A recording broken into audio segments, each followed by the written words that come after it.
160 우리를 사랑하신 자비의 주 아버지,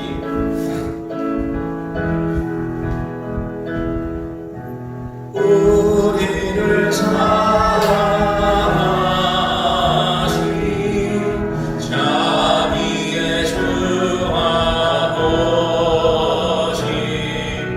주께로 나아갈 때에 기도드리사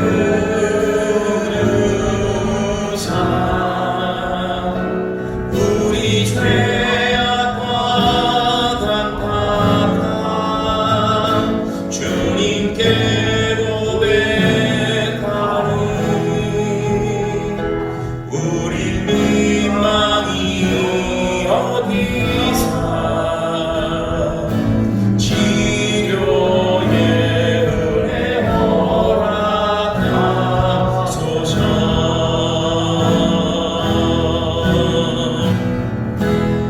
주 얼굴 구할 때 자유 주시고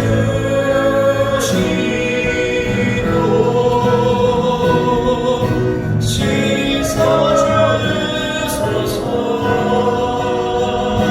치료하시는 주의 은혜 임하네. 한 번 더 찬양합니다.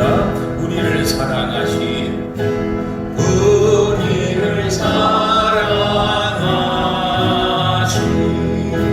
자비의 주 아버지,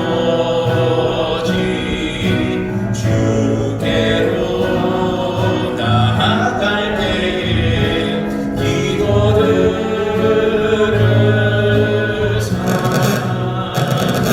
우리 죄악과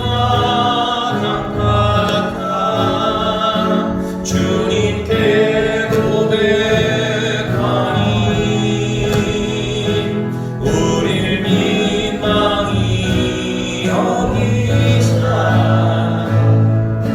치료의 은혜 허락하소서.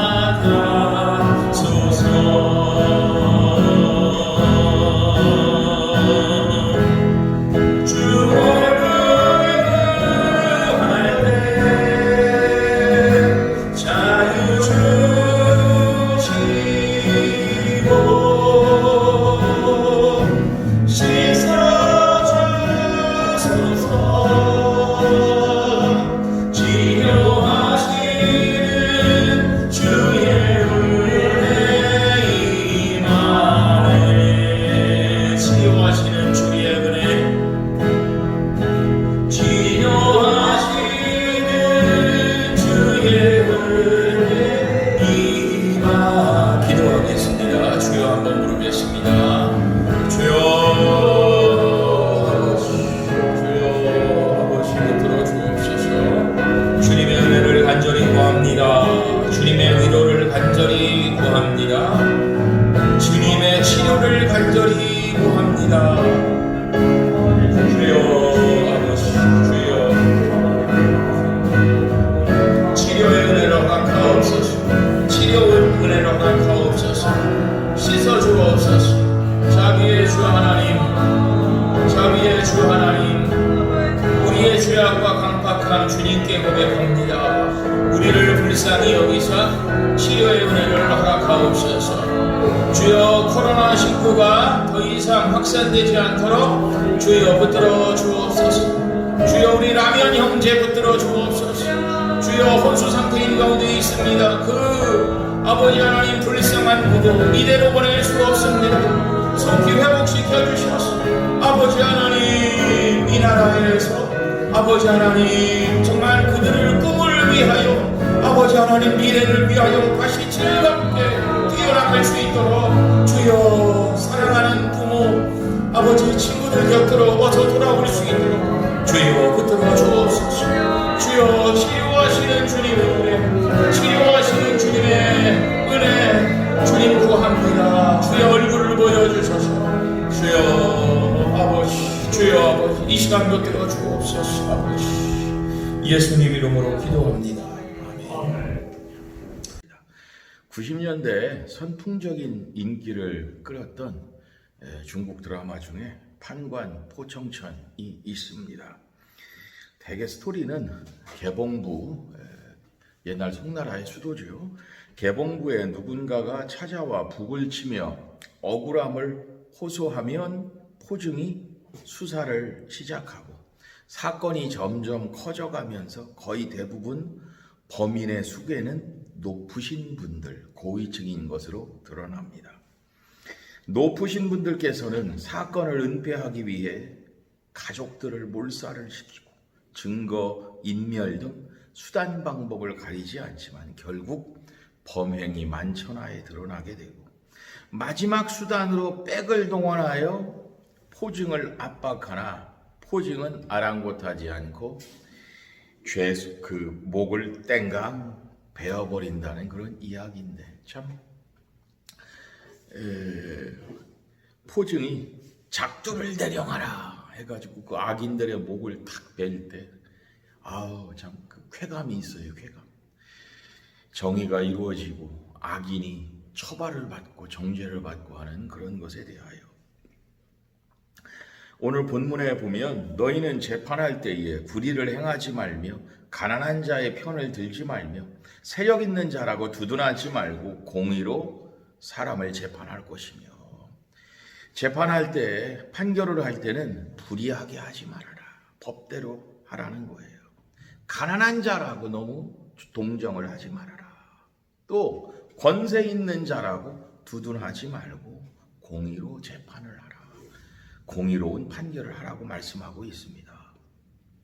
역사적으로 올바른 판결을 한 내용을 좀 살펴보면 중국 총나라 시대에 음참마속이라고 하는 고사 성어가 유래가 된 그 삼국지에 나오는 마속이라고 하는 장수가 위나라 사마의와 교전을 하기 위하여 전선으로 나아가는데 나아가기 전에 제갈 국명에게 불령장을 쓰고 나갑니다. 만약 전쟁에 지면 제가 목숨으로 제 목을 내놓겠다고. 이렇게 해서 사마의와 접전을 하는데 전쟁에 지고 사망자만 전사자만 10,000명 이상이 나오게 되고 그 음참마속이 전쟁에 지는 걸로 인하여 1차 제갈량의 1차 전체 북벌이 실패로 돌아가게 된다는 거죠. 그래서 그것에 책임을 지고 마속이 사형을 당하게 되는데 그런데 왜 음참마속 눈물을 흘리면서 마속을 참하게 되느냐. 총나라는 인구가 부족한 땅이고 해서 인재가 많이 없어요. 마속 같은 사람은 참 인재에 속하거든요.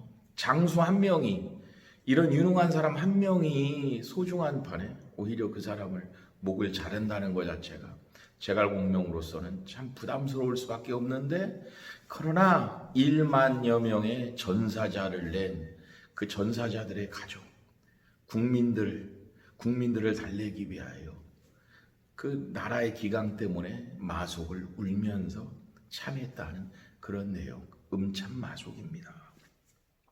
예수님 같은 경우도 보면 판결을 굉장히 잘 내립니다. 당연히 하나님이시기 때문에 그렇기도 하지만 한 번은 예수님을 올무에 빠뜨리기 위하여 유대인들이 가이사에게 세금을 내는 것이 옳은 겁니까? 이렇게 물어봐요. 마태복음 22장 20절에. 그러니까 예수님께서는 동전을 하나 가지고 와봐라. 동전을. 그리고 그 동전이 누구의 얼굴이 있고 누구의 글자가 써 있느냐. 그 당시에 그 동전에는 로마 황제 가이사의 얼굴과 로마의 글자가 써 있었어요. 그렇게 얘기를 하니까 예수님께서 가이사의 것은 가이사에게, 하나님의 것은 하나님에게 바치라. 가이사에게 지금 이스라엘을 식민 지배하고 있는 로마가 밉지만 그러나 이스라엘에서 살기 위해서는 지배를 하고 있는 이미 그 로마 화폐가 통용이 되고 있는 거잖아요. 그 로마라고 하는 나라한테 세금을 안 낼 수가 없는 거예요. 그리고 하나님의 것은 하나님에게 내라. 그러니까 아무도 이거에 대해서 시비하는 사람들이 없었다고 합니다. 사도 바울 같은 경우에도 고린도 교회가 여러 가지 문제가 있었는데 여러 가지 문제 중에 하나가 음행에 대한 문제였습니다. 음행이 고린도 교회가 얼마나 심했느냐면 아버지와 아들이 한 여자를 상대로 음행을 하고 있는 거예요. 그러니까 고린도 교회가 정말 질서가 깨어지고 일반 사람들로부터도 손가락질을 당하고 있는 그런 상태에서 사도 바울은 고린도전서 5장 13절에 밖에 있는 사람들은 하나님이 심판하시려니와 이 악한 사람을 너희 중에서 내쫓으라. 내쫓으라. 그 음행을 하는 사람들을 이 다음에 이 사람들이 처벌을 받고서 나가서 회개하고 다시는 그렇게 안 살기로 교회에서 맹세하고 하면 다시 받아주더라도 우선은 이 사람들을 내쫓아라. 교회를 위하여. 사도 바울이 이렇게 판결을 음행한 사람들에 대해서 내리는 것을 볼 수가 있습니다. 이렇게 올바른 판결을 내려가지고 그 나라, 그 공동체를 유지를 하게 하는 그런 올바른 판결이 있는 반면 또 잘못된 판결로 그 나라와 공동체를 힘들게 한 그런 판결들이 있습니다. 사무엘상 15장에를 보면 하나님께서 사울 왕에게 아말렉 사람들을 다 죽이고 그들이 가지고 있는 소유 짐승들도 다 죽이라고 멸절을 시키라고 했습니다. 왜? 아말렉은 마귀니까요. 그런데 사울 왕이 그 사람들을 다 멸절을 했는데 그러나 아말렉 왕 아각은 죽이지 않았어요. 왕 아각은. 그리고 그 아말렉 사람들이 가지고 있던 가축 중에서 양과 소의 가장 좋은 것, 기름진 것, 어린 양과 좋은 것은 또 남겼다는 거예요. 하나님께서는 다 멸하라고 했는데 법대로 그대로 하면 되는데 그렇게 하지 않았다는 거예요. 아말렉 왕 아각을 죽이지 않은 것은 어떤 동정심 이런 게 좀 있었던 것 같아요. 뭔가 그래도 연민 같은 거. 그런데 대책 없는 동정심이고 대책 없는 자비, 연민인 거예요.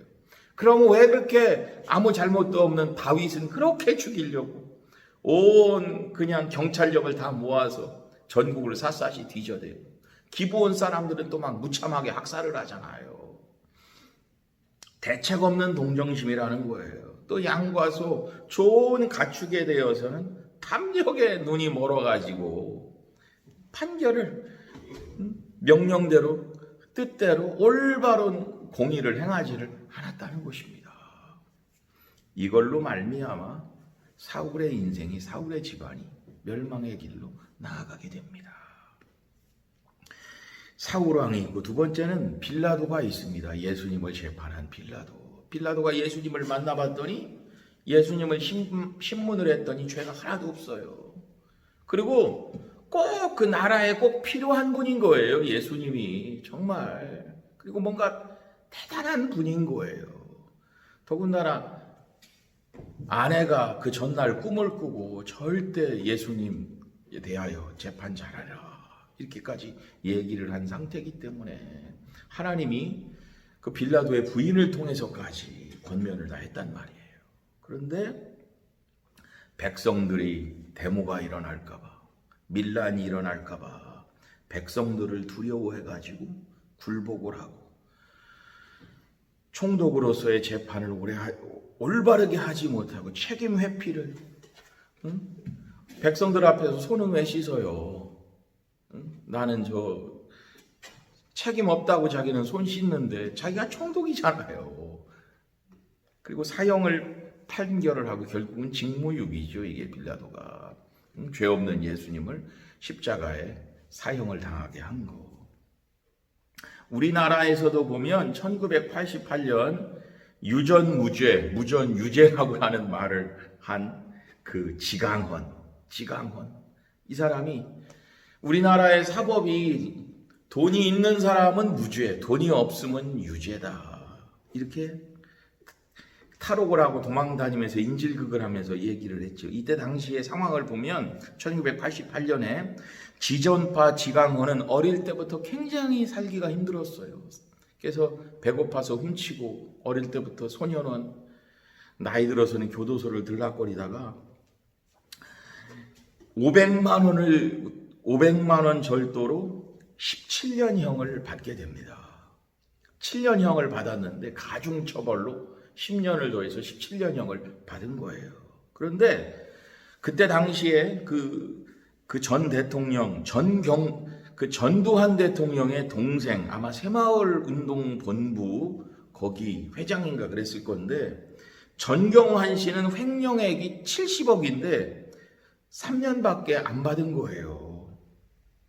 참, 그래서 이걸 다 같이 똑같이 받으면, 법 앞에서 평등하면 지강원이가 그렇게 안 했을 건데 너무 불합리하다는 거예요. 그러니까 이 사회는 약자들이, 강자들, 돈이 있는 사람한테는 유리하고 돈이 없는 사람들한테는 너무 법이 가혹하다는 거지요. 그래서 유전무죄, 무전유죄. 참, 지금 이렇게 또 지금 상황을 보면 몇백만 원을 훔쳐도 징역형이거든요. 근데 고위층인 권세 있는 사람들은 몇천억을 횡령하고 또 사람을 몇십 명을 죽이고도 죄도 가볍게 받고 사죄도 안 하고 또 안락한 노후를 보내고, 또 자기들 그 시대에 그 재물을 많이 착복을 해가지고 그 재물이 후손들한테 이어져서 후손들까지도 부를 누리고 있어요. 참 안 좋은 거죠, 이런 거 자체가. 또 현재 또 보면 8살 여아를 납치해 성폭행하고 신체를 회수해서 전 국민의 공분을 산 이 조두순이 원래 종신형 같은 거 받아야 되는데, 평생 감옥에 있어야 되는데 심신미약으로 감형을 받고 올해 12월에 출소를 합니다. 이 사람 보니까 95년도에는 사람을 때려 죽여서도 또 교도소에 갔다 왔더라고요. 12월에 출소를 해서 안산시로 돌아온다고 하니까 안산 시민들이 지금 난리예요. 불안에 떨고 있는 사람들도 많이 있고요. 또 세계 최대 아동 청소년 음란 사이트를 운영했던 그 손정웅이 미국에서 재판받았다면 이 사람도 종신형 감인데, 그러나 우리나라에서는 1년만 받았어요. 1년만. 참 불합리하죠. 그리고 이 사람이 출소가 다가오니까 미국에서 범죄인 인도 요청을 했는데 거부를 했죠, 우리나라가. 이 사람도 몇 달 전에 출소를 해가지고 지금 이미 사회에 나와 있습니다. 그러니까 재판을 잘못한 그런 사례인 거죠. 여러분, 포청천이 인기가 있었던 이유가 뭡니까? 법 앞에서 만인이 평등하다는 거예요. 법 앞에서 만인이 고위직이든 황제 측근이든 죄가 있는 사람, 살인자는 바로 그냥 작두를 대령하라. 그 앞에서 그냥 바로 사형을 집행을 해버립니다. 마태복음 5장 6절에 보면 의에 줄이고 목마른 자는 복이 있나니 그들이 배부를 것이다. 사람의 욕구 중에 의에 대한 욕구가 있어요. 의에 대한 욕구. 의가 이루어졌을 때 기뻐하는 게 있습니다. 잠언서 11장 10절에 보면 의인이 형통하면 성읍이 즐거워하고 악인이 패망하면 기뻐 외치니라. 악인들이 벌을 받을 때 올바르게 판결이 될 때 백성들이 기뻐하는 게 있다는 것입니다. 우리나라의 사법부가 모든 걸 다 잘못하는 것은 아니지만 어쨌거나 이런 문제가 앞으로 생기지 않도록 공정한 모든 거에 대하여, 모든 판결에 대해서 공정한 재판을 해주시기를 요청을 합니다. 말씀을 마무리를 하도록 하겠습니다. 우리들도 인생을 살다 보면 우리의 삶 가운데 판단하고 조치를 해야 될 그런 일들이 많이 있어요. 저 같은 경우에는 자녀가 셋인데 위로 2명은 친아들이고 친자녀들이고 아래로 위탁아 1명, 우리 홍인택 전도사가 있는데 성도님들이 가끔 실수할 때가 있어요. 몇 년 전에 우리 집에서 신방 예배를 이렇게 드릴 때 친자녀들에 대해서는 기도를 해주고 우리 인태기에 대해서는 빼놓는 거예요. 참 그게 기도를 권사님이 하셨는데 권사님 입장에서는 그럴 수 있지만 그 셋째 인태기 쪽에서는 굉장히 상처받을 일이거든요. 그래서 제가 기도가 끝나자마자 바로 얘기했어요. 권사님, 인태기를 왜 빼놓으셨어요? 얘까지 내 자식인데 다음부터는 절대 이런 일이 있으시면 안 됩니다. 이렇게 말씀을 드림으로 말미암아 우리 인태기가 상처받지 않도록 그렇게 한 일들이 있었습니다. 교회 안에는 장로님, 권사님들이 계십니다. 특히 권사님은 그 이름에서 성도들을 권면할 수 있는 권한이 있어요. 성도님들이 어려움에 빠질 때 말씀으로 위로할 수 있고 특히 잘못된 길을 갈 때 권면해서 이러면 안 된다 이렇게 충고를 할 수가 있는 것이거든요. 근데 대개 보면 참 좋은 얘기는 하기가 쉬운데 상대방의 잘못된 길을 갈 때 충고하기가 쉽지 않거든요. 특히 요즘 불륜의 문제가 참 많이 있는데 이런 문제에도 입을 닫고 있어서는 안 됩니다. 주님이 주신 그 말씀을 가지고 권면을 해야 돼요. 물론 여러 사람이 있을 때 공개된 자리에서는 피해야 되고요. 단둘이 있는 자리에서 하나님의 말씀을 담대하게 전해야 되고 교회의 문제는 대개 말에서 오게 돼 있어요. 교회에 대해서 가볍게 목회자나 교회 직분자에 대해서 가볍게 얘기하는 초신자들이 있다면 권면을 올바로 해서 말을 가볍지 않게 얘기하는 그런 것들이 필요하다 하는 겁니다. 저도 초신자 때 그 청년회를 하면서 청년회 그 형님들한테 제가 말 감정에 복받쳐서 얘기를 하면 주의를 줬어요. 헌표야 그렇게 하지 말아라.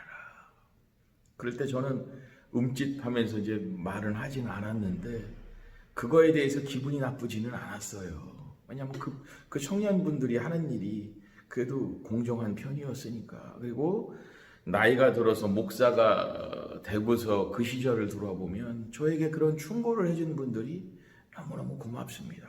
저 같은 경우도 올바른 얘기는 제가 해요. 그러나 때와 장소는 가리지요. 해줘야 될 말은 꼭 해줘요. 특히 그게 힘들고 그 사람의 단점을 지적하는 걸지라도. 그런데 그런 말을 잘 해주니까 오히려 나를 더 좋아하고 더 따르고 이렇게 하게 되더라고요. 여러분, 우리가 잘못된 길을 가거나 그런 사람들에 대하여 올바로 판단하고 잘 권면할 수 있기를, 물론 그 전에 충분한 기도가 있어야 돼요. 그 사람을 내가 사랑하는 마음에서 나오는 말이어야 되고요. 이런 은혜가 우리에게 있기를 주님의 이름으로 축원합니다. 오늘 본문 다시 한번 읽어드리면서 마치겠습니다. 너희는 재판할 때에 불의를 행하지 말며 가난한 자의 편을 들지 말며 세력 있는 자라고 두둔하지 말고 공의로 사람을 재판할지며. 아멘.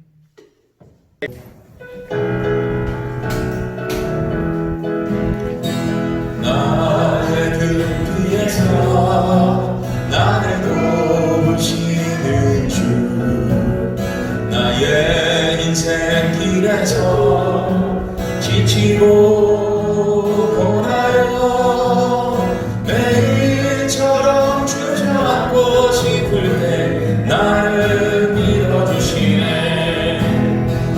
일어나 걸어라, 내가 새 힘을 주리니.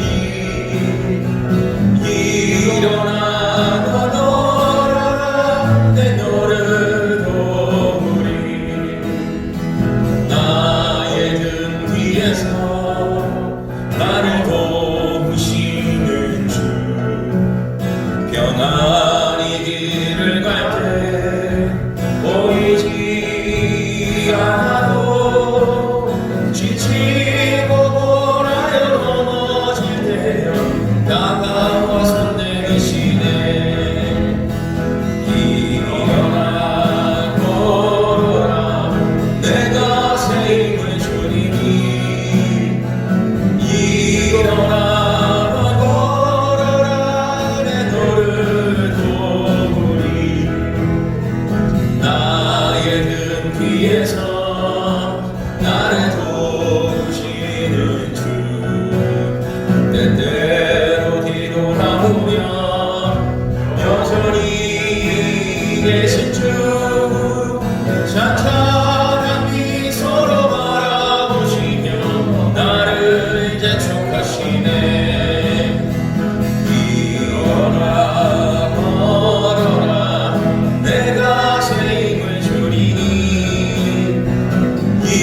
일어나